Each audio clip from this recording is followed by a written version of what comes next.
Welcome back to the channel LxcxlSceneNJ, where we're going to be doing another episode of Let's Talk with a very talented musician. Would you like to introduce yourself? Hello, my name is Max Feinstein. I am a North Jersey musician, producer, and studio proprietor of Silver Horse Sound in Hoboken. That's awesome. I didn't know you were a studio proprietor. That's Oh, yeah. that's really cool.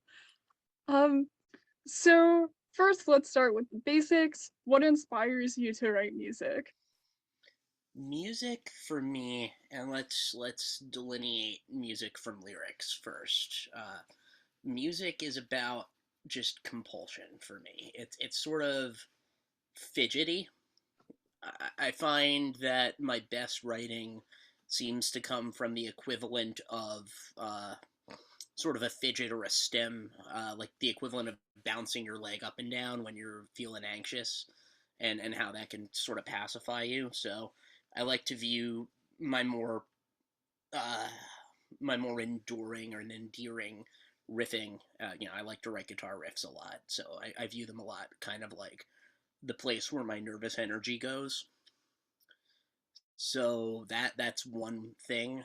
If I'm doing it for myself, if it's coming out of nowhere, that's usually what I find does it. Otherwise, I like to make noise. Do you feel that between the two different styles of how you come up with music that impacts how it sounds or um the tonality of it, and just like how how close it is to you, almost like how personal it gets? It depends. Some of it you can sort of trace the anthropology, the origins of it, a bit more easily than others, and I find that to be curious in sort of a retroactive way. Like, I'll fidget around on something, and it feels very, retrospectively like an Incubus thing, or I'll fidget around on something and it feels sort of retrospectively like a Soundgarden thing. What I find really changes what I do is whether or not I'm working with someone, because I work as a solo artist but also as a band member. And as a band member, I tend to be a more reactive writer. I tend to be more of a complimentary writer as of late, rather than uh, being the genesis of an idea within a band. So I think that's really where the differentiation lies. I think I have my own sort of flavor. Um, I think all musicians do, and sometimes more of what you're doing carries a specific heritage, and sometimes it carries a murkier thing that I guess you could say is a bit more unique because it's harder to trace. So from from the music to the lyrics, how does that connection begin? How do you start to develop that? What are some inspirations, and just how do you connect those two together? Often by mouthfeel. Um, I find that it does come down to finding melodies. Melodies will definitely come first because they're easier to commit to. Words I've been a lot choosier with lately. My intentions as of lately have been more sort of personal and methodical, whereas previously I wrote from perhaps a more whimsical or portfolio based place, which was to say that I tried to write in a broad way on the off chance somebody else might want to sing what I wrote, which was fine at the time, but as I started working on my latest cluster of songs, I realized a change was afoot. And I tend to be a pretty heavy revisionist lyrically at this point, where I'll have my melodies and I'll like them, and then I'll try to come up with a sentiment that suits them within both like the melodic context and the cadences that I've chosen and what feels good to sing, usually through doing that and through that sort of gut place, I tend to figure out what it is I'm trying to get out of me. It's very much like a statue in the stone thing at that point, where I'm just sort of slowly carving away at something and figuring out what how it's organized in that way. Emotionally speaking, you know, topically speaking, they can be about anything, but lately it's been a lot of emotional reflection and sort of a way for me to focus on unpacking certain aspects of my personality so that I can appreciate them and perhaps anticipate them so that they don't get the better of me. Yeah, I've definitely been noticing, especially with Dear Anxious and Borderlines, how like they feel intensely like purposeful and personal. Oh, Um yes. and even like even though I'm not there at the same place in the same time as you, when I hear those songs, they're just very easy to like grasp onto almost. Was that intentional? Was it just a result of your writing process? It was the sort of thing that happened naturally in terms of what my own standards for myself have become. With a song like Dear Anxious, it most certainly did not start out topically where it landed. It started out in a perhaps a more, I don't want to call it disingenuous place, a more or a crass necessarily, but I'm not the kind of person, my favorite band in the world is the Red Hot Chili Peppers, and the Red Hot Chili Peppers are known for writing personal songs on something of a sexual level sometimes. And a friend of mine, Samantha Benvesuto, had sent me a song that was, as she called it, for lack of a better term, she called it a fuck song. And I was like, huh, well, that feels sexy. I want to try writing sexy. And the riff came out, and I thought I could carry that over to lyrics, and I realized very quickly that that's not what I'm about as a lyricist. That's not. If I were to try and sell that, I think the song would have been at least like 70% less compelling. It wouldn't have. I wouldn't have been into it. Nobody would have been into it. It would have been really just not great. So, in the revision process, certain things stuck, certain cadences, certain little ideas became tweaked to be about what I seemed to be getting at. And as I've said, it's kind of like getting into my soul's pants because it's me trying to be tender and understanding of myself. And I ended up writing in that way about my bleeding disorder, which is something I had avoided for a very long time. And when I realized that that was what I was writing about, then I realized I sort of had a record to coalesce around. I could call that something of a nucleus to the ideas that I'm working on now, because the the other ideas had existed in their own form, and they really, as I said, could have been about anything.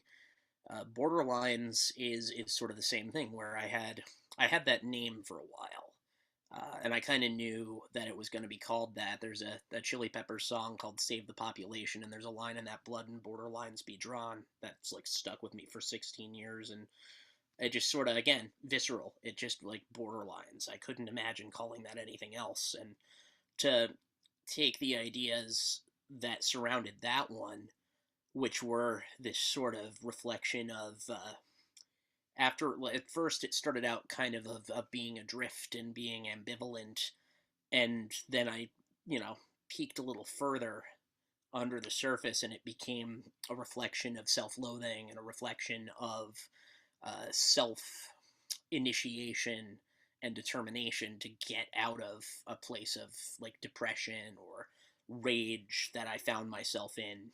And part of that again is at heart with the bleeding disorder. So I sort of started to put those together, and I ended up with something that was a bit more conceptual than I expected it to be.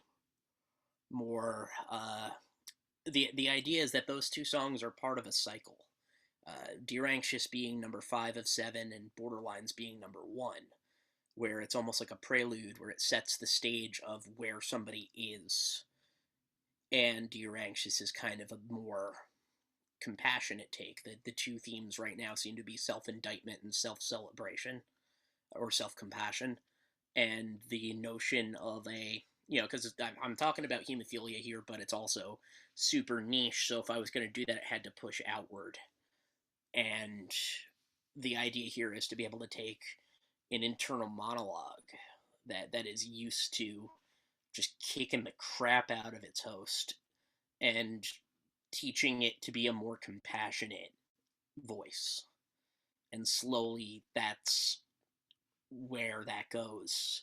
Like the pendulum starts to swing less drastically throughout. Do you feel like writing music has really helped you cope both physically and mentally with your struggles? Sorta.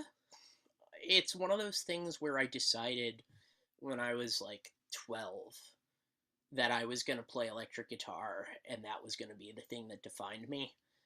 And it was the thing that I chose because it seemed relatable. And when you grow up with a rare condition, it can seem, you know, even without one, it can be hard if you're an eccentric kid to feel like you relate to anybody.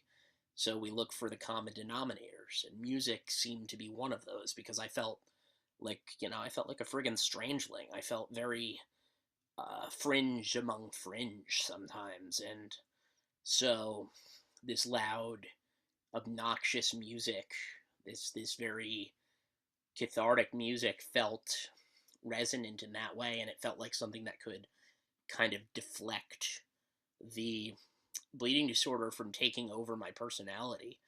But after a while, it began that the thing I loved was a source of pain for me physically. I would begin bleeding. For those of you who don't know who are watching this, hemophilia is a bleeding condition in which your blood is uncooperative in its functions. We are, as a human race, in possession of a circulatory system that, your blood's bumping around through your system, up out of your heart, into your extremities, back around. And in the process of doing that, you are bleeding on a microscopic level. That's just part of our design, is we are bleeding and then we are clotting on a microscopic level. We have this perfectly balanced plates of proteins that, they tell us to start clotting when the microbleeds happen, and then they tell us to knock that off before we end up with a big old blood clot where it shouldn't be. And if you're missing one of those things, then that whole balance is out of whack, and you can kind of precariously go in the other direction. So I would bleed into my elbow quite a bit, and for stupid reasons. And eventually, after about 4 years of starting to do that, from like 17 to 21, I ended up with like no cartilage in my right elbow. So I sort of clung to the guitar like a safety blanket. I'm like, no, I've already lost all of this. I'm not going to stop. And it became, if I'm going to be honest, it became unhealthy. I mean, I may have been creative throughout, but I became paranoid of putting the thing down. And I wish I could kind of go back in time and be like, dude, it's okay to stop for a little bit. You can catch your breath. Because there's a concept that everyone deals with at some point in their life called presenteeism, which is, if you're not familiar, when you show up when you're unwell and under capacity out of fear of the consequence. That could be being sick and having to show up for work out of fear of being fired, or that can be, in my case, trying to power through literally having blood in my ankle or elbow out of fear of being seen as a liability professionally. So it became kind of an unhealthy headspace, if I'm being perfectly honest. Now I can use it a bit more productively now that I've gotten a few years behind me and committed to a better therapy regimen physically to try and repair certain things. But, after a point, if the damage is done, you have this choice that you make for yourself to either do what you love and, consequences be damned, or to feel as though something has gotten the better of you. Do you feel as though this album is really just a culmination of everything you felt from the time you were a teenager up to now, and like all the processes and healing that you've gone through, both like in an emotional and physical sense? Is that the culmination of it? It's essentially me trying to outline it to myself for sure. There is something of a pattern between the objectified way that I'm trying to go about it, where we have a song that sort of establishes a premise, and then we have songs that reflect on those different things. We have, Borderlines reflects on depression.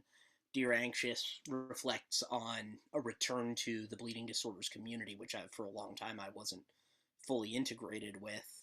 Uh, there's another song on there that deals more so with reflecting on my childhood of when I'd kind of go along with the community, and then when I couldn't keep it up, I would just disassociate and I would just power off. And then there's another, which will be the next single I put out, which is more about the a lot of it's about growth, and this one in particular is kind of about that feeling you get when you've grown just a little bit as a person and you realize what other people had to go through for you to grow, and you realize that other people are often casualties of your personal growth, which is, it's a necessary part of development, but it's not great.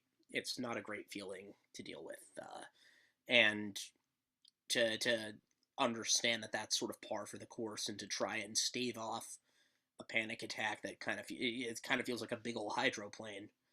I would say that it reflects on where I've been in a way that has allowed me to organize it into something that I can discuss, and that ideally doesn't dominate me any longer, so I can focus on the present problems, sort of like now I can foster my claustrophobia or something.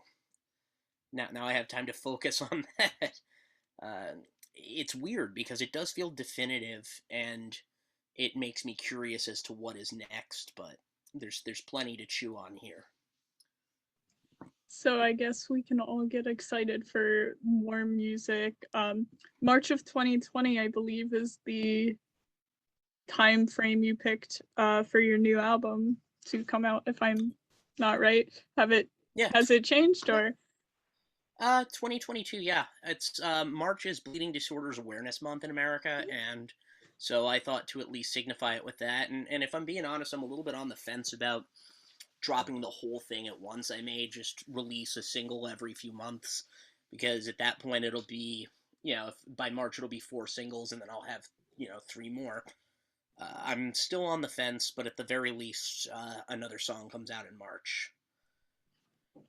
Are you excited about releasing, or are you a little bit anxious about it? I know you've gotten a lot of support, both on Borderlines and Dear Anxious. But how are you feeling about the next release? I actually would say that the next song is called Pass, and Pass is perhaps the song on the record that I have the most affection for. So I'm feeling excited about it, in part because it allows me to introduce a little bit of levity into the context of what is, a very sort of serious topic. And I guess levity might not be the right word, but it's definitely a bit more madcap. It's more kind of B-52s-y, by way of the Pixies. So you end up with this fun, weird vocal delivery that the song sort of demanded, and I'm excited about that because it's unlike the other two. It's more, you had Dear Anxious, which is a little more textured in in sort of an atmospheric kind of almost dream poppy indie way, um, flavored alt rock, and then you have Borderlines, which is a bit more abrasive and a bit more grungy, and Pass is a bit more straightforward and kind of a pummel. It's kind of like a punk song in a way. So I'm excited to showcase another side of myself. And when I had said before that certain songs feel of a certain nature, I would say that again, Dear Anxious is kind of in that Chili Peppers Incubus place, and Borderlines is kind of in this Mars Volta Soundgarden place. Pass is a bit harder to trace, and I've had to work harder to sort of unpack that one. It feels closest to I guess, what an uninfluenced Max might write. That's I'm just trying to process everything you've said because you're so incredibly well spoken and well versed in music, and it it's so evident that between your music and how you present yourself, like just everything you were saying just kind of culminates into the person that It, thank you. you show. And I you're just amazing. I have to say that. Especially for putting this out and the support you put out into the world, and how you're like getting out there and you're getting back into the community, to support other people who have hemophilia. It's just absolutely stunning. Um, Thank you. It's been really validating to see the reactions that I've gotten. I have a small circle of hemo friends in New Jersey that I got to know during COVID. We sort of were. I want to say we were completely hanging out. One of them I did physical therapy with, but I would inflict my early demos of these songs on them, and it was fun to see the responses because they didn't really have a context as to what I did. They just kind of knew me as the guy with the guitar, and they knew maybe that I played in bands, but they didn't have a whole lot of experience with me because I had met them right around COVID, and nobody was doing anything. But to see that they started to get it, and then to put out the video for Borderlines, and to have this response from people that they're feeling seen by it, both inside the community and outside of it, because to me it was important to do something that is of this lens but beyond it.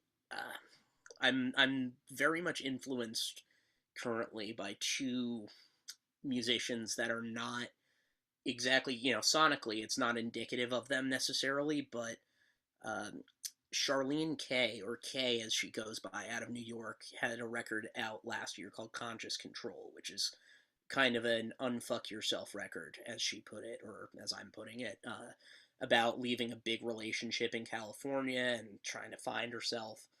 And then there's Ezra Furman, who in 2018 put out a record called Transangelic Exodus, which was very much at the time a big statement for her. I think she was still identifying as either male or non binary at the time, and that was sort of the coming out party for her.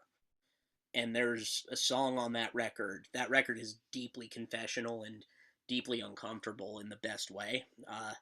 There's a song on that record, especially I resonated with, called "Come Here, Get Away from Me," which is it's a very, you just gotta put yourself in it, because we're a community that's used to being pandered to. We're a community that's used to, in a sense, maybe not deliberately or maliciously, being sort of condescended to. And I needed to, you know, deal with that, because that was part of what pushed me away as a kid, was feeling like we were glossing over some of the deeper elements of what's at play here.